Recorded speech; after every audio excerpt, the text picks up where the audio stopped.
I wasn't going to have Wine Chan tonight with volume 29, but then I pulled up the chapter, and after all of that drama with chapter 256, y'all have the nerve to start chapter 257 with that spread. That spread? You have the nerve to deal with us, that BL bullshit, and then you start off with that? How dare you? So, it's Romania Black, and we're on volume 29 of Ace of the Diamond Act 2. We're getting close to catching up. We're getting close to starting the finals. We're getting close to maybe figuring out what the hell is happening between Sawamura and Miyuki. That's what I would like to know. So, yeah, I had to pour a glass of wine Chan because I was like, I ain't tackling this chapter, this volume without it. So, we are looking at chapters 257 to 265. We are getting dangerously close to catching up, which is concerning because that means we're going to catch up in the middle of the finals game, probably. So that does not bode well. No. So I don't know exactly if we're going to start the finals in this volume. I am assuming that we are because there's 9 chapters, so we'll probably start it, but we're probably not going to get very far, I'd imagine. But I just want some resolution to Sawamura and Miyuki. I've been told that y'all had to wait 2 months, 60 days to find out what happened between chapters 256 and 257. I don't even want to imagine what the forums were saying, although y'all told me in Discord it was mainly they need to talk, not before the finals should this be going down, and here we are, so...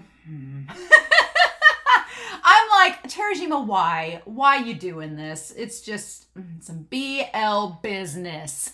But what can we do? So, cheers, y'all. I'm only going to stick to 1 glass tonight, probably. But I am really excited to get started on the finals. I can't believe we're here. But I'm really... Seidou doesn't need this drama. We have enough problems with injuries. We have enough problems with Nori not being there. Sawamura just had a great game. Why are we punishing him with drama? And the sad thing is, Miyuki has no clue. He doesn't know what's going on. So I'm like, Koshu, Sawamura, Taurus to Taurus. You talk to Koshu. Koshu, you take yourself. I don't know if this... Koshu a Capricorn? No, May is. I don't know what Koshu is. If he's Aquarius, I don't know. But the point is, he needs to take himself to Miyuki and be like, look, here's the deal. And they need to sort themselves out because we don't have time for this. So, or you know what? The worst thing would be is Terajima just ignores this. He's just like, it's just something that happened. Sure, it won't affect any part of the game in the future. Ha ha ha. I'm not happy with it, but what can we do? So I'm just excited to be in the final. I am excited. My plans for Ace of the Diamond is once I catch up, I think I'm going to catch up like at volume 33, volume 33. And then maybe by that time, maybe by volume 33, it'll be close to volume 34 coming out, which will be great. And so I'm going to keep reading per volume. So as we have 9 chapters come out, I'll be reading every 9 chapters, which means there's going to be a break between Ace of the Diamond once we catch up, but we'll start a new sports anime, and as that sports anime is rolling out, we'll just catch up with Ace of the Diamond as it comes, and as long as the series isn't ended, it's great. I'm not ready for Ace of the Diamond to end. I'm not. So, Terajima, don't be getting any crazy ideas. So, let's not waste any more time. I'm just delaying the inevitable, which is chapter 257, because I'm just not anticipating it getting resolved like I want it to, so... But we'll find out, won't we? So let's dive in. We're going to start Ace of the Diamond volume 29, and we're going to do that here in 3, 2, 1, and look at this cover spread.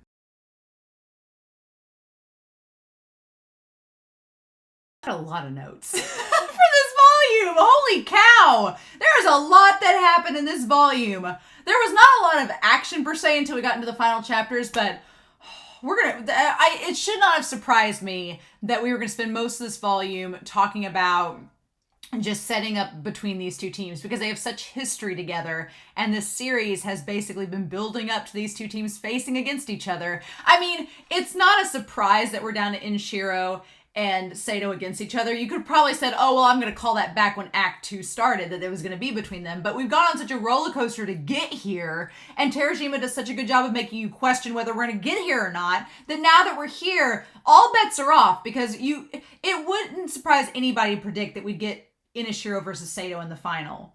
But now, whichever team's going to win, that's a big question, right? We don't know. Because I want Seidou to win. I want them to go to Koshin. But we don't know if that's going to happen or not, right? Because Terujima's done this last time. He showed us all the teams that are going to go to Koshin. And you're like, oh, well, Seidou will be up there with them soon. And then, I don't know.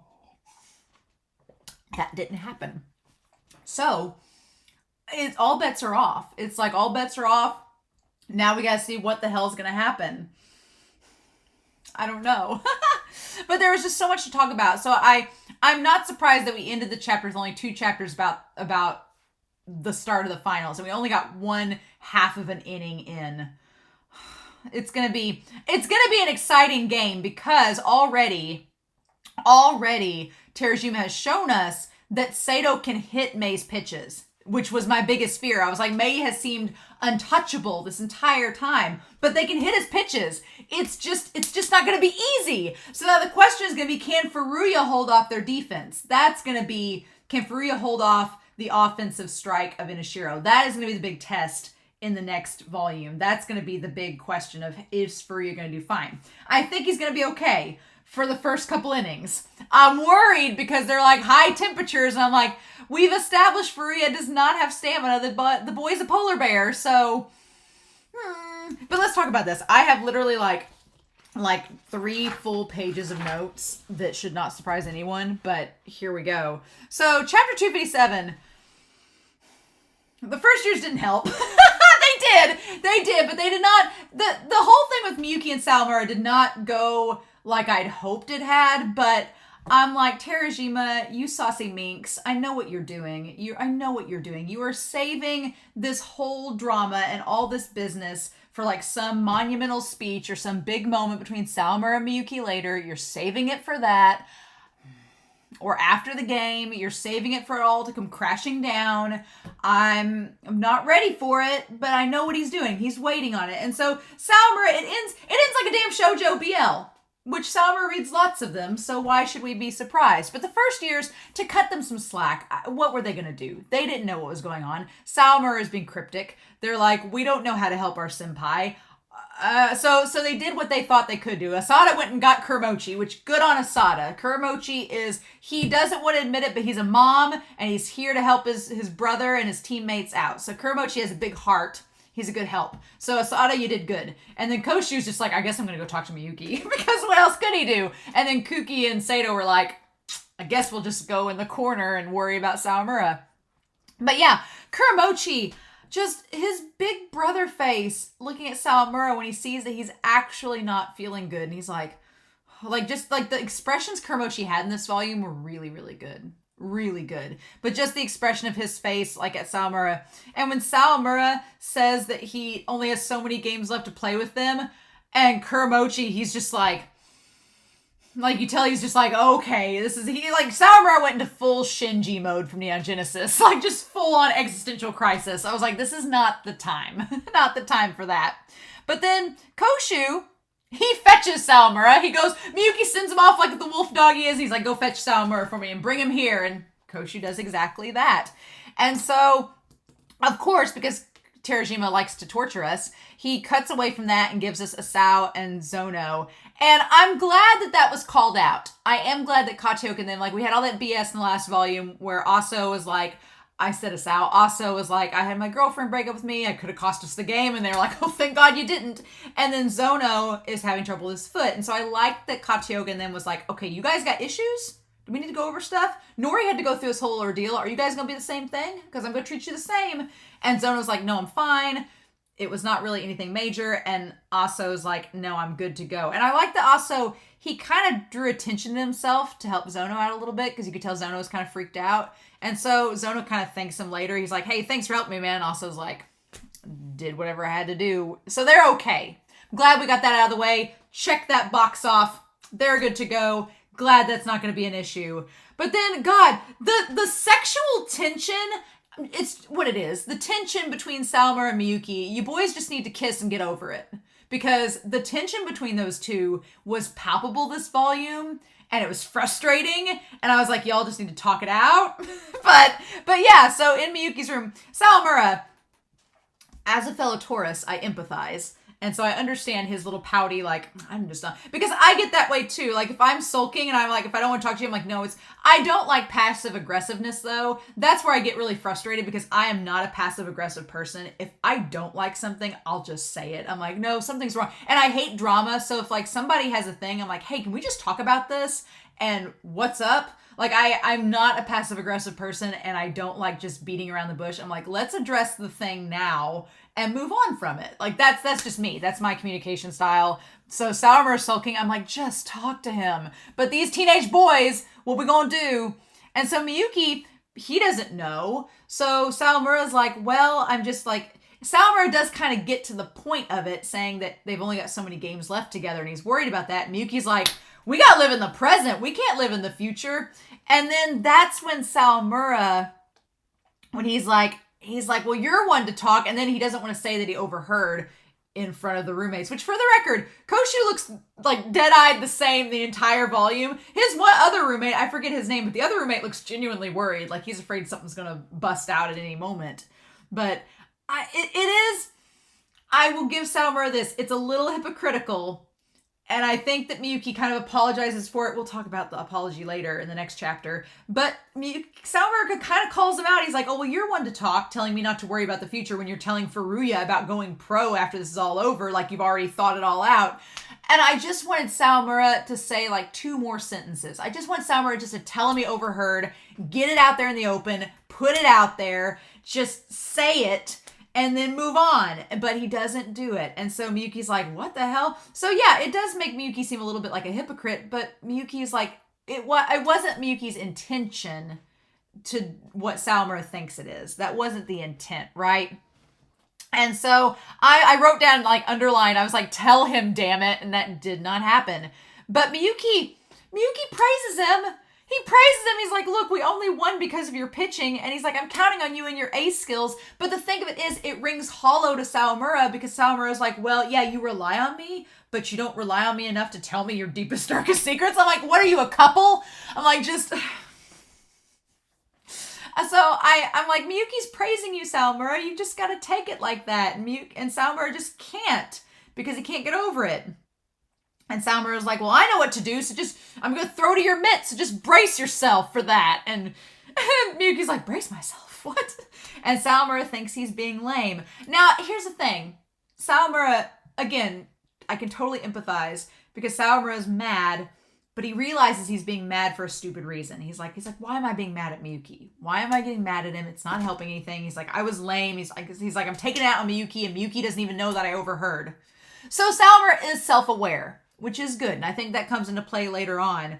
But Miyuki and Koshu, he's like, do you know why he's mad? And Koshu's like, no. Koshu's like, I was hoping you'd... Here's the thing. Koshu, you're such a good communicator. You get a little naive because Koshu says, he's like, I'm not sure why. He's like, I really hoped you could pry it out of Sawamura.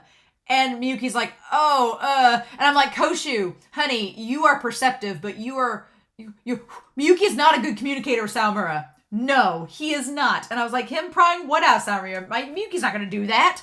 So it's not Miyuki's strong suit. So I'm like, Koshu, you got a little ways to learn. Right? But then there is the question of what else does Sawamura want aside from playing with the team? He starts the sentence and he doesn't end it. He's like, I want to keep playing with this team, but ...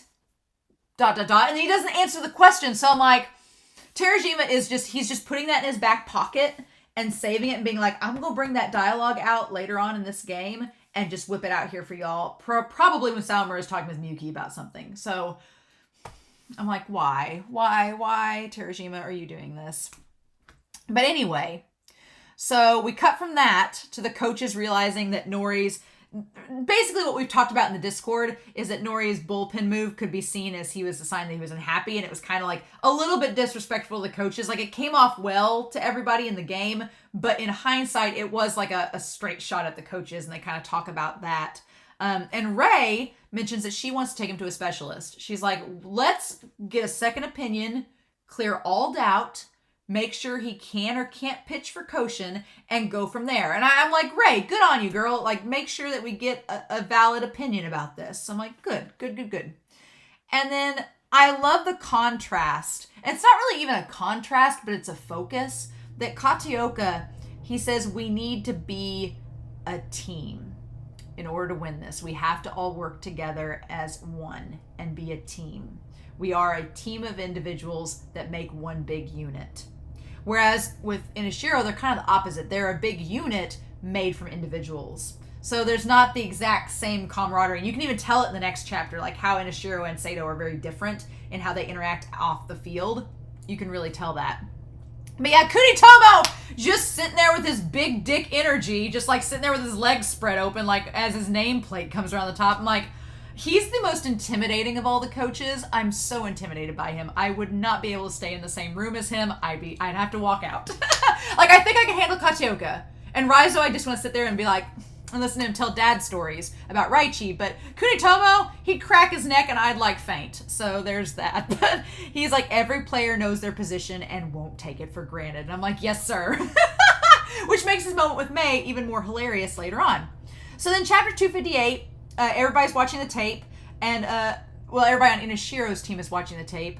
And then we have Shirakawa. Shirakawa just cannot pass on any opportunity to shit on Miyuki. He's like, I don't see, Miyuki couldn't hit anything till the last inning. I don't see why y'all think he's special. And I'm like, Shirakawa. And I love that Carlos kind of calls him out on it. He's like, really? You know, Carlos is just great. I love him. But yeah, the whole time Mei's sitting there like tapping the ball with his 2 fingers. I was like, Mei, I love my diva boy Mei. My diva Capricorn, my goat. I love Mei to pieces. I would not like him in real life. He'd drive me crazy. He's too much of a diva. But in this story, he's perfect.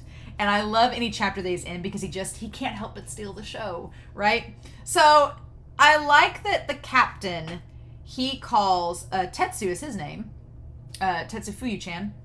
He calls Sawamura the MVP. And I was like, damn straight, Captain of Inashiro. He knows what's up. And Mei has the biggest judgy face, like the entire time. Like he's just got his nose stuck up as far as it will go. The whole time they're talking about Sawamura and just like talking about how great he was in the game. I was waiting for Mei's reaction and he's such a judgmental little bitch. I was like, no! He's just like, I keep waiting for there to be commentary between Sawamura and Mei. I'm waiting for it, but Terajima is not going to give it to us until like the end of the game. He's not. He's just like, And so then Mei, he erupts finally like a little brat. Here's the thing, he's loud like Sawamura, but he's a brat, and you can tell he's like stressed. He's got all this pent up energy because he didn't play. So he's very loud and like, and emotional like Sawamura is. It's just he's so self-centered, and Sawamura is quite the opposite. So it's so fascinating to see just how similar and different he is from Sawamura. And then Itsuki. These chapters make me think that Itsuki, he reminds me a lot of Yui, especially when they were talking about how Itsuki's a pretty good batter. I'm like, well, Yui's a pretty good batter, and he's a catcher too. So there's that. But Itsuki is like, he is the biggest cinnamon bun. I love Tadano. He's just sitting there. He's like, I just want to keep up with Mei on the field and be reliable like you, Mei-san. And I'm like, shut up. Just like, and Mei. Meanwhile, Tadano's over here just like, I want to just do the best for you, Mei, and just be the best catcher I can be. And meanwhile, Mei's in a dark corner in a hallway being like, Miyuki. Like, Mei and Miyuki, their rivalry between one another, they're such exes. Here's the thing, the like sexual tension between Mei and Miyuki is like palpable as well. Like I kind of like just ship Mei and Miyuki together just so that I could see them break up and like deal with it. Their dynamic is just amazing. He's like, I'm so excited to see if our team is stronger. And here's the thing that's kind of crazy. With Mei and Sawamura, their reactions going into this game are completely opposite. Mei is excited. He is so ready to face Miyuki one more time. He's like, this is our last summer together, our last chance to play. Like, Mei is so, like, ready. But Mei is already looking forward. Mei's already looking forward to the future, like, going pro and playing, like, in Koshin. Like, Mei already has, like, solidified in his mind that they're going to win and they're going to go to Koshin. He's just like, we need to face each other one more time to prove it.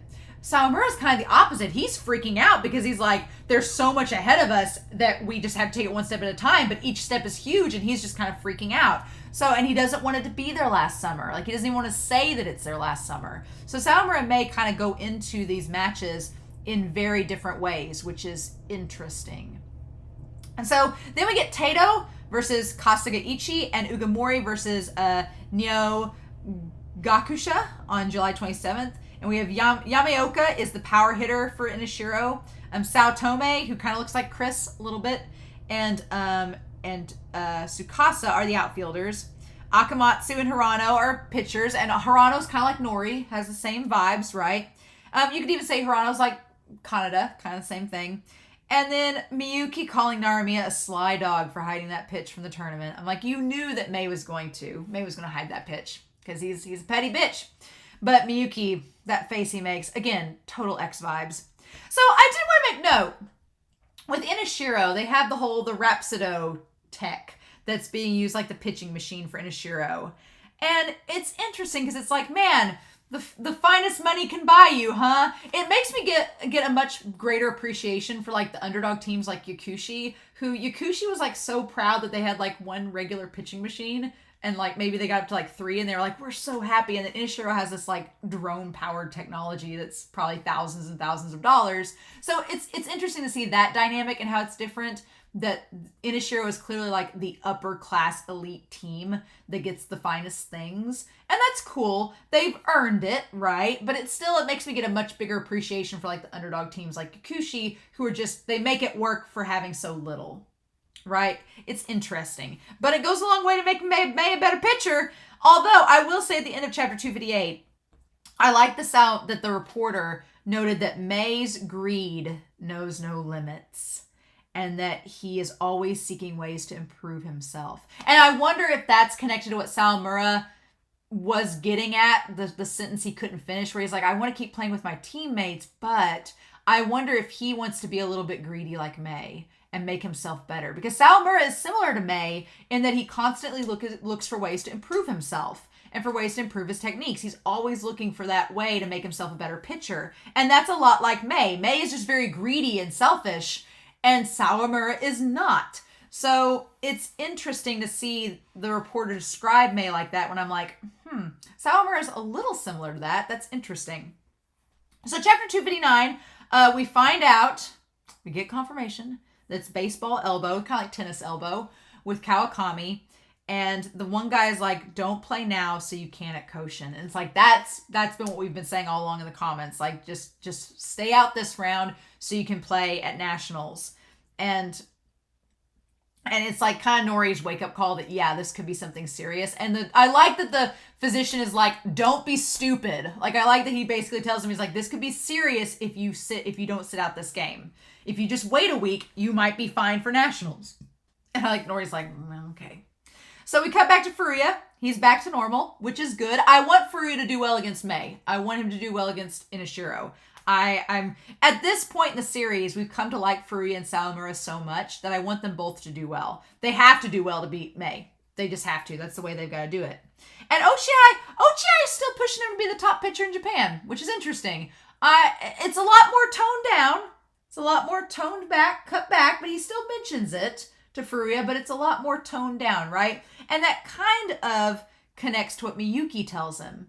Miyuki's like, hey, I'm happy you're doing so well, but just forget what I said yesterday. He's like, let's only think about today. He's like, I want to win with you all tomorrow so I can keep playing with you. So I wonder, I'm like, did Sawamura's words reach you? Did you kind of read between the lines and put 2 and 2 together and realize that Sawamura maybe was hinting at something about that? And so I think Miyuki kind of adjusted his saying for Sawamura. Funny that, right? Meanwhile, Sawamura is angry. He's taking all his frustration out on Bunting, but he's doing so well. He's just like doing so good Bunting and like yelling in the same font. He yells in the same font style as May, for the record. And I think Zono does too, but I just think it's funny that him and May kind of yell and they're both very emotional, right? Except Sawamura is not a diva, May is. And then everyone thinks that Sawamura is fine, but then Sawamura, why you gotta beat yourself up like this? Just why? Why? Because he's like, I should be starting tomorrow. And the only reason I'm not is because my pitching's not up to snuff. I'm like, no, you idiot. You're not pitching first thing on finals because you pitched 9 straight innings in the semifinals and did amazing. They want you to be just as amazing today. They're letting you rest. They sat May out the entire semifinals so he could face you in the finals. Don't be stupid. Just like, Sawamura, stop. And I love that Koshu was looking. I like that Koshu was watching. Like everybody else thinks Sawamura is fine and doing well, but Koshu's like, something's up. Like, our wolf boy, he keeps that look out. I'm like, you do that, Koshu. You keep an eye on that boy. Because he says it's his job to make sure Sawamura is fine. Right? Asao is okay. Aso's okay. Nori thanks everybody. I like that Nori thanks Ono and Kataoka for coming with him. And he's like, okay. He's like, you guys, like, went out of your way to help me. I was being selfish. That was wrong. Especially when I know everybody cares for me like y'all do. So I will leave this in Furuya and Sawamura's hands. And we'll just go from there. And I'm like, good on you, Nori. Good on you. So chapter 260, that day. And that day referring to the day that Inashiro beat Seidou. Way back in season 1. It's literally been a year. It's literally been about a year since I've read it. If you can believe it. Since I watched those games, it's probably been about a year since I watched the end of season 1. Oh my God. That's crazy, right? It's been about a year. That's insane. And so, Tato wins, going to the semifinal. I love Inui the Tiger. Inui the Tiger's so cute. And I love that Mukai's like, you're not going to go viral. It's like, shut up, Mukai. I love Inui the Tiger. He's so cute. He's our cutest 40-year-old that's actually 18. It's wonderful. And so then we have Okamoto Ipachi, who's Tato's coach. And so we only got introduced to Ugumo Masaki, who's the ace for Neo Gakushi, just so that we can see that he gets beat later by Ugumori. That's the only reason we really got introduced to him. But my OTP now and Umemiya are back. I love that Umemiya is just crouched down beside now. It's perfect. It's wonderful. And then we cut back to Seidou. I like that Azuma still brings them drinks and snacks. I like that Azuma, I say Azuma. Azuma still brings them drinks and snacks. Like, I think that's really cute. He still helps them out. But Koshu and his shadowy face just coming up to Sawamura and wanting to catch for him. Koshu is kind of like Itsuki. A little bit, right? I get the vibes that Koshu and Itsuki are similar. Itsuki's like a golden retriever puppy. And Koshu's a wolf. But they're both like dogs that want to be loyal, like, service animals for their aces, right? And so I feel like Koshu's a bit like Itsuki, and I feel like the dynamic between Sawamura and Koshu is going to be very similar next year to the dynamic between Mei and Itsuki. Because Mei and Tadano, you know, Harada was like Mei's, I ship Harada and Mei so much. And in this volume, I ship them hardcore. But now that Harada's gone, Mei's like, well, Itsuki's here. He's my catcher. And Itsuki and Mei have a really good dynamic. Itsuki knows how to play Mei a bit. We'll talk about that. But I feel like Itsuki's empathy and personality is kind of similar to Koshu's. So I feel like, you know, when Miyuki leaves the team at the end of this year, whether it's this game or Koshin, Sawamura and Koshu, I think, are going to make like a similar battery to Itsuki and Mei. So there's that, which is interesting. But yeah, that side eye, these two still have tension. They still have tension that's unresolved. And I'm glad by the end of this chapter that he goes to ask Miyuki to catch for him, because at the beginning here, when Koshu's like, hey, do you want to catch for me? And Sawamura like looks over and sees Miyuki like swinging the bat, and he's like, I don't want to bother him. I'm like, quit being passive aggressive. No. And he's just like, sure. He's like, sure, to Koshu. And then Nori shows back up, and I'm glad Nori shows back up right at that time, because there was going to be that unresolved tension between Miyuki and Sawamura. It still continues into chapter 261, but we'll get to it. But Nori shows up. He apologizes. Ono's finger's better, so he can play now. I'm like, good. Ono's back in the game. That's great. Nori tells Furuya and Sawamura that he's counting on them, and everyone gets fired up. And oh my God, the manager that talks about Kawakami, his biggest fan, and it's so damn sweet. And then we cut to Miyuki knowing how much Nori is giving up to sit out this game. Like, Miyuki, from seeing that moment where Nori blew up and was like, I'll just sacrifice myself, to him like conceding and admitting he was wrong and asking the team to be supportive. For him to like be selfless in this moment, Miyuki seems like really moved by it, right? As he should be. But yeah, I like Sawamura. he decides too, he's like, this was dumb to fight Miyuki. He's like, I'm being dramatic. And he's like, I'm sorry, Koshu, I'd love to catch for you, but I need to go catch up with Miyuki. He's like, I need to sort out this mess in my head ASAP. I thought that meant they were going to talk it out.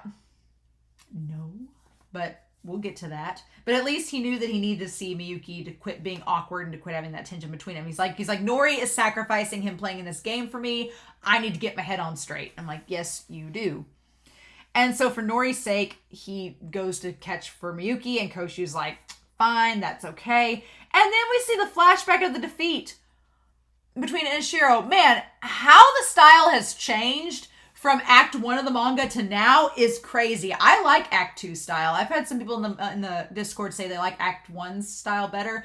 I like the smoothness and the more expression. I don't know. The expression is different between Act 1 and Act 2. So I guess it's kind of, pick your poison, apples and oranges. I like both styles, but they are distinct. I could definitely do without seeing Kuromochi's anguished face again. That face was haunting. Don't want to see that again. That was pretty chilling. I don't need to see sad, mad Kuromochi again. And at the very end, Sawamura asks Miyuki to pitch for him and says, we're not losing. Losing is not an option. So then we go to chapter 261. Sawamura and Miyuki are okay. They're okay. But there's still, Sawamura is not addressing the talk with Furuya, which I understand. It's the day before finals. Why would you want to bring up something? But I'm still just like, I wish you'd just talk about it and get it, just clear the air. I would have done it a day ago, let it all get out, but fine. And so Miyuki, there's this really awkward tension between them, and I'm like, just super awkward. And Miyuki's like, I'm counting on you. And it's just like, Sawamura, get what he's saying, right? And Koshu hears that, and there's that awkward, unresolved silence, which I'm sure they better resolve it on the field or something. That's all I gotta say. And so it's just, to balance out that unresolved angst that Terajima is just going to push out to the sidelines and hope it doesn't mess up the game later, we do get this really, really cute montage of seeing all of them as first years again. All the third years as first years. Seeing Miyuki with the little sideways hat, them all looking adorable, Katioka's practice, and we get the idea that it's been 2 years and 4 months in the making. Oh, I love it. And so I noticed that they're all from different schools. All the third years that were mentioned, they're all from different middle schools, which is kind of cool that they all came together and became really good friends, right? It's really, really cool. They all came from there. Nori noticed Shirasu from the start where he looks over at him. I'm like, you guys were destined to be besties. I love that Terajima included that. And then Miyuki only wanting to catch. And of course, right after he says that, we have to cut to dead-eyed Chris. I'm like, God, no, I never want to see dead-eyed Chris again. Ever. I never want to see him again. But yeah, I love that Miyuki was kind of like Sawamura, where Miyuki was like, I'm only a catcher. And that's it, right? And Sawamura was like, I'm only an ace. Except the thing is, Miyuki had the talent and the know-how to back that up, and Sawamura did not. But he's made it there, right? That's what matters. But I still like that Miyuki was so determined to only catch. Mm-hmm. And Katioka, having that reminder from back in the fall where they thought they had it on easy street and nearly lost the game. And he reminds them to take nothing for granted, he's like, you have to give yourself, all of yourself in every game. And then we see just how far Miyuki's come in being a captain. Seeing how far he's came since the Nabe incident, seeing the past with Zono, all of that, it was so good, just to see how much they've grown. Especially, when Miyuki was like, well, we're not just going to hold hands, sing Kumbaya forever, and then cut to now when he's, wanting that very thing to happen. So, character development all around. It's just, this chapter just reminds us how much they've developed as characters through the course of the series, and just how high the stakes are with this stupid game. And the third years, their passion has inspired their underclassmen. It's adorable. I love it. And then I do like the Sawamura's in a better mood watching. I like the Sawamura watching the third year play. He tells Furuya and Kaneda, he's like, we can do so well because they're doing so well. And it's like, okay, Sawamura's in a good place. He feels better. Him and Miyuki are fine. I'm just like, just get it over with, boys. And so then we cut to 262. The lineup of everyone It's great. And both teams believing that today is not going to be their last day playing. Which is really hard because it's like, I want Inashiro to go to Koshin, I do, but I want Seidou to beat them so badly. I do. It's like, I'm definitely rooting for Seidou more than Inashiro, but there's a part of me after reading chapter 262 that I'm like, yeah, it's going to suck if Inashiro doesn't make it to Nationals. It's going to suck, right? So, in any case, we have Ugamori versus Tato. We get that established. We get it established that Ugamori is going to be facing Tato, and that Tato had won the year before. So the question is going to be whether or not Ugamori beats them this time or not. Which I'm wondering, I'm like, it would be funny if Tato and Inashiro with the two diva pitchers, they won the first year, but the pitchers with the better couples comes in and wins the second time. I'm just saying, if Ugamori wins and Seidou wins, I'm here for it. Maybe Terajima. Look, Terajima, I love Ugamori. Umamiya and Now are my jam. But if I have to sacrifice them losing so that Seidou can win, I'll do it. If they have to lose so that Seidou can win, that's fine with me. I'll find a way to deal with it. But we find out that Mima's team, Hakuryu, they won. He sends Miyuki an email about it, being like, we did it. See you at Koshin. I'm like, don't jinx this, Mima. So he sends that. And then Yoshinaga wins, Yamamori wins, and we get a brief little thing of Hongo looking like a freaking monster and saying that Kamadai won. And Furuya has this whole thing with him in the background. So yeah, Furuya's ultimate rival is Hongo. Of course it is. But I love that Sawamura, he's like, don't worry, I'm going to get ready all day tomorrow so you don't have to worry. I'll be ready to come in for you. And that smile that Furuya gives melt my heart. Like, it almost made me want to start shipping Sawamura and Furuya. I was like, because it's like they're besties. And like, they've become such best friends and rivals, and they have each other's backs, and their dynamic is so good. And Furuya, he's the only one that calls Ajun by his name. And they just have such a great friendship, and that little smile, it was so sweet. I loved it. But yeah, everybody is shocked and happy at that scene. They're like, man, Sawamura's maturing. Look at that. And Miyuki, I love him telling the girls, he's like, don't be thinking you're going to break, because we're going to go to Koshin. We're going to work you girls extra hard. And it's like, and Zono calling him like, well, you're finally sounding like a captain. They have that little squabble. That was adorable. And Miyuki actually blushed at that. He was like, I've always been a captain. Like, him actually blushing. That was so sweet. I loved that. And so Nori's happy. He seems like he's okay with it. Aso's pushing through. Ochiai's pondering if it was a good idea to take Masashi out or not. I was like, of course, Ochiai, you'd be pondering that. But I mean, I don't blame them for sticking Aso back in, because Masashi's play nearly cost them the game, and he's not been batting well, so I don't blame them for putting Aso in. And Aso's a third year, so let him have his final game. If it's their final game, it'll be their final game, but let him have it, right? And they can put Masashi in at Koshin after that. So the question is, how do we score? And Katioka's like, we've been working on different methods this entire time. We've got this.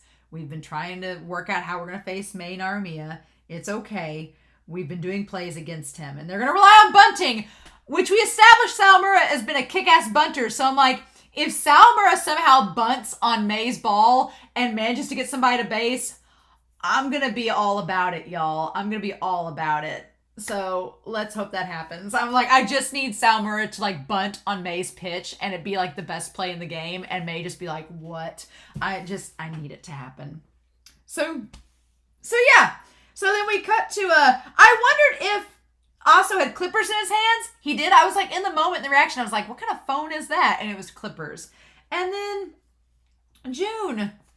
We joked in the Discord because Miyuki always wears that shirt with the pentagram on it for some reason. And I'm like, what are you doing? And so we said that was Miyuki's, like, because I think he wore that shirt when Mei like offered him a position on Inashiro and he was like, no. So we made the joke in the Discord that it was like Miyuki's sacrifice shirt, that in order to go to Koshin, someone has to be sacrificed. And I think it was Kiri in the comments was joking saying, oh, well, that's why we haven't seen June. And I was like, oh my God, no. But we do hear from June. But Zono wants June to come watch the game. And he's got this stupid part-time job. I'm like, what are you doing that's so busy, June? But I want him to show up. So I hope I hope that's a sign, like maybe a little foreshadowing that Seidou's gonna win so that June can come see them at Nationals. I hope so anyway. We'll see. But then, yeah, we cut to Inashiro. Carlos bringing the bongos shirtless. When I went back and reread the chapter, I was like, no, he showed up with those bongos. He was ready to party. Carlos brings the party to anywhere. I freaking love Carlos. He's not only hot, but he's also a really fun character. He's super nice. He's kind of like Kurmochi, where he's kind of like Kurmochi, where he's like dependable, but he's a lot more chill than Kurmochi. But I just love it. I love that he shows up. Kunitomo and the manager were just trying to drink a beer the night before the game, just trying to have a fun time. But the third years, and not just any third years, but like Kunitomo, like the little Mei sect, right? It's like Carlos and Shirakawa and Mei, they all show up to like have the like crash the party that Kunitomo's having, right? And so they let them all stay there, and he's playing the drum bongos. It's very chill, very intimate. And then we get this one page, and I love this page so much for a lot of reasons. One, that Mei says Masa-san. Masa-san knows him, Harada on his first name basis. Says Masa-san has sent him a line telling him that they need to win Koshin. And he's like, I love how he likes to keep me under pressure. I'm like, you have a type, Miyuki. I mean, you have a type, Mei. You have a type, huh? Miyuki and Harada are some of them, huh? But that face that he makes, because Kunitomo was like, yes, Harada had to deal with a lot of pressure, but it made him stronger. And he's like, it's made you stronger too, Mei. And Mei's like, that face that Mei makes, that like disturbed face, is maybe my favorite face Mei has ever made in this manga. It's so uncharacteristic of him. But then again, what Kunitomo says is uncharacteristic of him. So it's like, and I love that Mei's like, it feels like a death flag. And I kind of agree with Mei. I'm like, whoa, when you're saying things like it all sounds like very sudden and last minute. He's like, no, your praise is like a death flag. Don't do that. But he says that he wants to make Kunitomo tear up. I'm going to predict. I'm just going to predict. And obviously, I don't think this game is finished yet in the manga currently. But I'm going to predict that win or lose, Kunitomo's going to cry. I think at the end, if they lose, if Inashiro loses this and Mei has to retire at this game, along with Carlos and Shirakawa and the captain, I think that Kunitomo's going to cry. Because it's going to be the end of working with them as a team.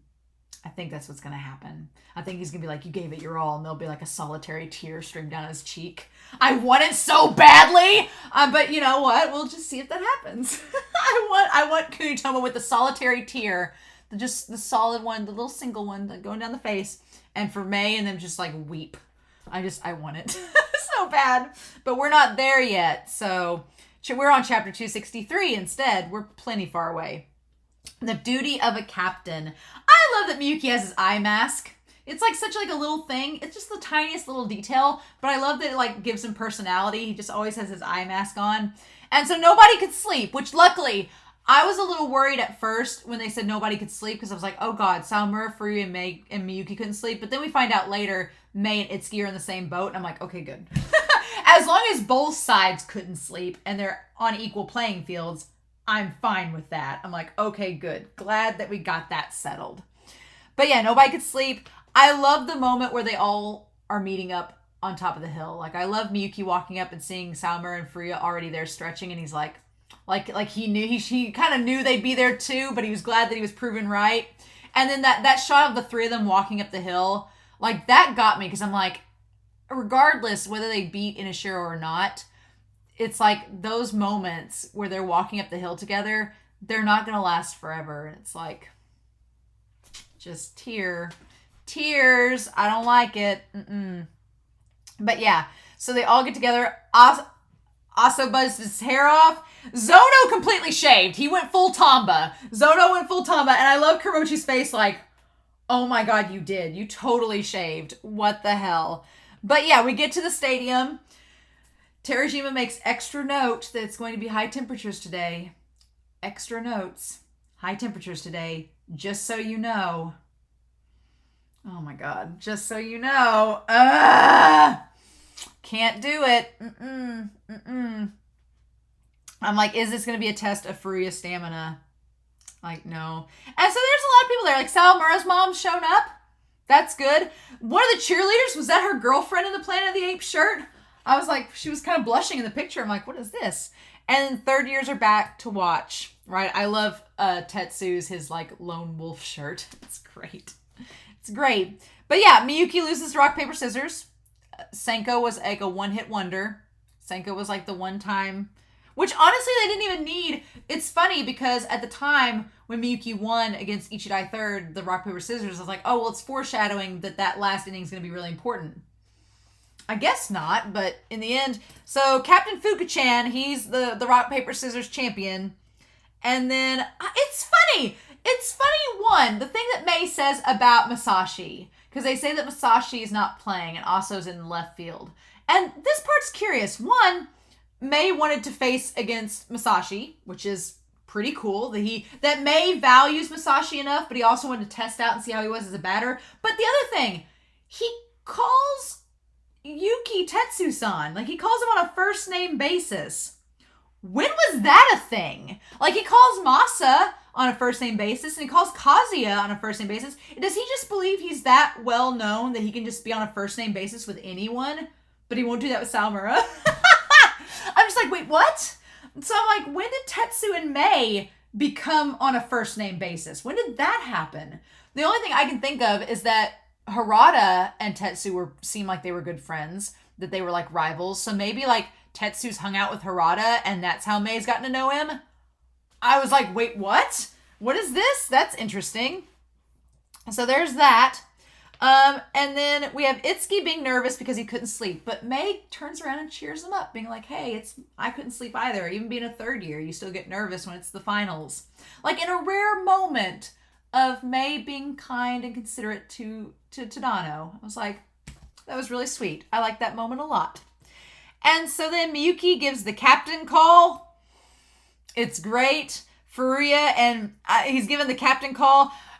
The parents, the shot of the parents. So you have, when I went back and read the chapter, you could see them all. There's Furuya's mom standing next to Sawamura's mom. Furuya's mother is gorgeous. Like, Furuya gets his good looks from her, right? So they're standing next to each other. But also, not only that, Kuramochi's mom's there, Haruichi's mom's there, and was that Shirasu's mom? I think it was Shirasu's mom standing next to them. I was like, Shirasu's mom's there as well. And then we have Furuya's grandpa shown up, along with Sawamura's grandpa. Sawamura's grandpa and Furuya's grandpa are side by side. I want to see antics. I want to see them, along with his dad. But when it panned to Miyuki's dad watching from home on the TV, Terajima, you sweet bun. I got such, if you've ever watched Run with the Wind, Haiji and his dad remind me a lot of Miyuki and his dad, and it was like such a moment. I was like, oh. But the fact that Miyuki's dad, who works in the steel mill every day, took off time to sit down and watch his son play, made my heart swell. I was like, oh my God, yes, please. I was so happy with that. I was like, his dad's watching. It was so good. And so, Miyuki talks about how he's lucky to have played with him and he's not sure if he's done anything valuable as a captain. Shut up. And then he's like, we can still get stronger. And we see Furuya and Sawamura nodding their heads. It's like, we still have potential. We still have ways to go. And we're no longer the challengers. We are the kings, the champions. I don't know how I feel about that. I always liked the we're not kings, we're challengers. I always like that line a little bit more. But I do like the we're champions. I do like that line. That's pretty good. I like that. And so the two teams are against one another. Mei starts out as the ace in chapter 264. Miyuki is Kuramochi's up to bat. Mei, here's the thing about Mei. Mei has a very good memory. Either a really good memory or he just has that much like ambition to stop Seidou that he remembers everything about them. And it's just Seidou specific. But he remembers how Kuramochi was a switch hitter. And Mei gets that scary face when he pitches. I love that Sawamura says, how many varied starts does he have? I'm like, Sawamura, take notes. You could learn from Mei in this instance, right? But Itsuki in this chapter where he politely asks for pitches, he's like, give me an inside pitch, please. I'm like, melt my heart. And it's like, and Kuramochi, he hits it. He manages to hit the ball. So Mei is not infallible. He's not impregnable. they can hit his pitches. He gets on base. I love Miyuki's just like, yes. Miyuki's like, we did it. We got on base. Like, first step, first inning. And Rio's up in the stands. And he's so proud. He's just like, also, what the fudge is up with Rio's shirts? He had like the alien shirt last time. And this time he has like an ear of corn singing. And there was some text I couldn't read under it. It's like, oh, what are you doing? But then Haruichi's walk up is Cutie Honey. Of course it's Cutie Honey. That just seems like the most appropriate walk up, right? But I love the shot of Kuromochi and Haruichi together. Like, he's getting off base and Haruichi's up to bat. Like, that shot, that composition between the two of them, so good. I loved it. And then May, he does not let Kuromochi get too much of a lead. He's like, And you can tell he's getting riled up. But that's part of the strategy. The chapter 264 is called Simulations. And what I thought was going to happen was that they were going to be talking about how they've run all these simulations of how May's going to pitch, but the actual pitching's not going to be comparable. That's where I thought it was going. But the funny thing is they can run all these simulations of how May pitches, but at the end of the day, the way that they're going to get under his skin and his weakness is tied to his personality. And you can't face that with a pitching machine. It's just because Miyuki knows how May is, and his personality is one where you can rile him up and he'll make a mistake. And it's like, okay, I just, being exes is really beneficial in that regard. So yeah, chapter 265 is the last chapter of this volume, Calculations. Again, it kind of like, it's funny, Simulations kind of subverts it where you think it's all going to be about like the simulations and how they've helped overcome May. That's not the case. And then Calculations, you think that, oh, Itsuki and May are going to calculate how to take out Miyuki, but it ends up just being like sheer luck. And so it's like, oh, that kind of subverted that as well. But Haruichi gets up to bat. Again, May has a really good memory. He's like, he wants to break his wooden bat. That's what got me, because yeah, you could tell, I'm sure that in the stat meetings, they said that Kuromochi had switched to not being a switch hitter anymore, and May just like was picking up on that. But the idea that Haruichi has the wooden bat, I don't feel like that's a stat that a manager would really run over with the team because it's not really of consequence. So the fact that May remembered that shows that he has a good memory and that he's focused on Seidou quite a bit. Like, he still wants to break that wooden bat of Haruichi's. Oh my gosh. And so then, yeah, Kuromochi, he's still second base, barely, and then gets to third. Kuromochi is worried his reaction's a little slow based on getting picked off in the last game. So he is still having a little trauma reaction time compared to that. So that's good to note. And then Chris notes that Naramiya, his pitch is very similar to Amahisa's cutter. I'm like, awesome, great. The pitch that gave us so much trouble, and now you've given it to May. Wonderful. And then Shirasu sacrifices to get Mochi to third, which May was not happy about. He was like, "Wah." And then Miyuki comes up to bat. God, Terajima draws Miyuki so well. It's like when he sees Miyuki, he's like, I'm going to make him look the best. And he does, right? But Seki, honey, why'd you bring out Lupin third in the first inning? No! You don't do that. You save that for the end. So I was a little upset that Seki, I was like, what are you doing? You're going to jinx it. Like, don't do this right off the bat. And I get why Seki was doing it, but I was like, you can't just start out with your trump card. You got to save that, right? And Sawamura and Furuya at this at-bat, they were quiet. Like, Furuya is not that surprising, but for Sawamura to not be cheering, like, he was clearly nervous for Miyuki. And everyone else was excited everybody in the stands is excited for this matchup. They know that they're exes. They know what's up. They know the tension between these two. And it's like, And Shunshin, he's like up there in the stands being like, I wonder how this is going to go. I was like, oh, Shunshin, I'm glad he's watching this game. I'm glad that he's going to be a commentator. I feel like it's similar to Haikyuu when Oikawa shows up during Shiratorizawa's match with Karasuno, and Oikawa and Waizumi are just like sitting in the stands making commentary. I feel like Shunshin is that equivalent, and Sanada was that equivalent in the last game. So there's that. But yeah, everybody's excited. Shunshin wants to know how it's going to go. I love that double spread of Miyuki with him and May, the versus one. The double spread is so good. Like Terashima's had some really good double spreads, but that one's really, really good. And then Itsuki, I love how he phrases this. He's like, hey, let's avoid the changeup. He kind of predicts what Miyuki's thinking, but then he changes it like mid-sentence. He's like, well, no, let me rephrase that. He's like, you don't need to use the changeup to get Miyuki out. I think you can retire him just on your pitches alone. And May knows what Itsuki's doing, but he's going to let him do it. Because May's like, I like the praise. He's like, you know how to make your pitcher feel wanted. It's like, May knows exactly what Itsuki is doing, and he's all about it. It's like, oh my God. So yeah. And then, man, Miyuki hits the ball. It just happens to go right to May's glove. Just like in the last, except with Sawamura, when he caught that pitch in the last game, it bounced, so it wasn't automatic out. But here it was, and then it was 3 outs. So Kuramochi didn't get to score. And this is the first inning. And now Furuya's going to be up to pitch. So, no big deal, right? No big deal. It's totally fine. It's totally fine. It's great. No worries. Everything's fine. But yeah, so that's where we're at. That's where we're at in terms of the game so far. 0-0.